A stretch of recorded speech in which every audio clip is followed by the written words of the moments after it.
Graphing Inequalities. Lucky for you, we have a special guest again today. Say hello, Alexis. Hello. That's my daughter. So we've talked about graphing inequalities on a number line. Today we're going to talk about graphing inequalities on a coordinate plane. So we're going to start off by just treating this like a linear equation and graphing the line from there. So I'm going to look for the slope. I already have y by itself. So I'm going to get the slope, which is 2, or 2 over 1, if it helps you. Y-intercept is 1. So I'm going to start at 1 on the y-axis, use the slope to get to the next point, up 2 over 1, and so on.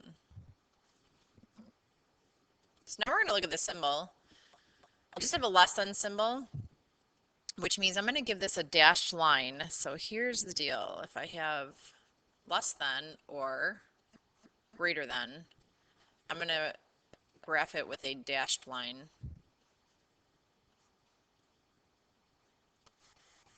If I have less than or equal to, or greater than or equal to, I'm going to use a solid line. The reason is because if it's less than or greater than, it does not include the values that fall on the line. However, if it's less than or equal to, or greater than or equal to, then it does include the values on the line. Pretty similar to having open or closed circles on a number line when we're graphing it that way. So because it's less than, I'm going to use a dashed line.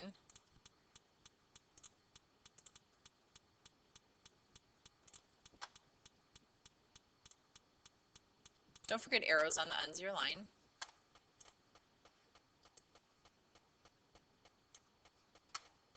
So this solution does not include any values on the line. However, it does include a whole region of this graph, either above this line or below this line. So now we have to figure out which one, and Alexis is going to help me do that. So first I'm going to go ahead and check a point, find an ordered pair.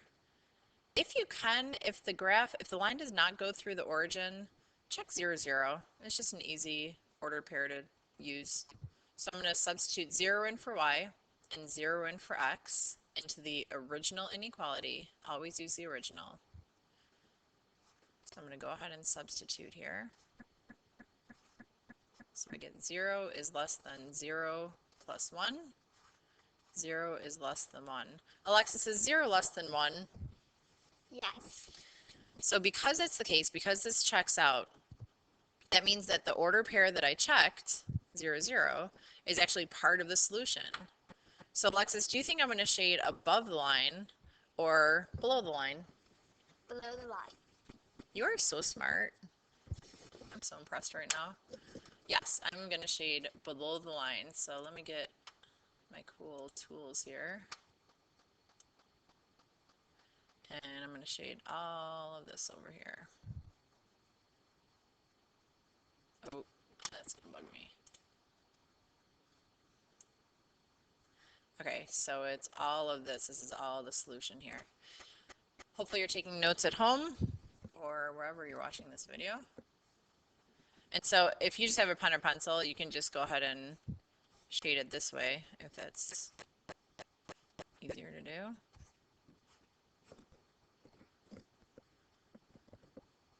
All right. So that's the solution to this inequality. That's the graph.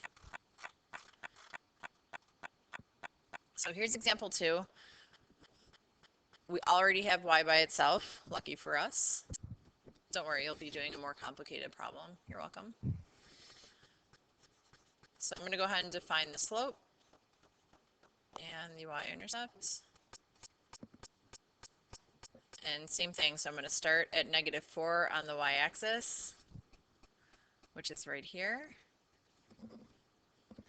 And I'm going to use the slope to get to the next point. So I'm going to go up 2 over 3, up 2 over 3.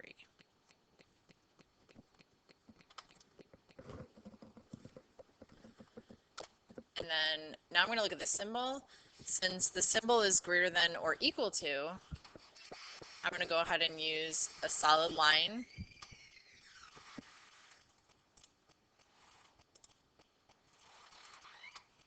Don't forget to use arrows on the ends.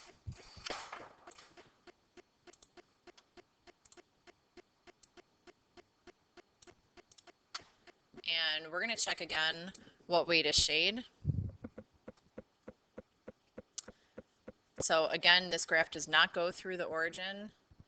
So I'm going to check 0, 0. It's just an easy number to work with. So I'm going to plug 0 in for y and 0 in for x.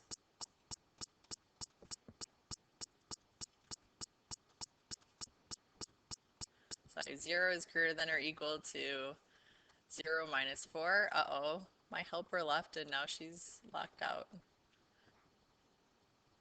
Hold on, I'm going to go get my helper back.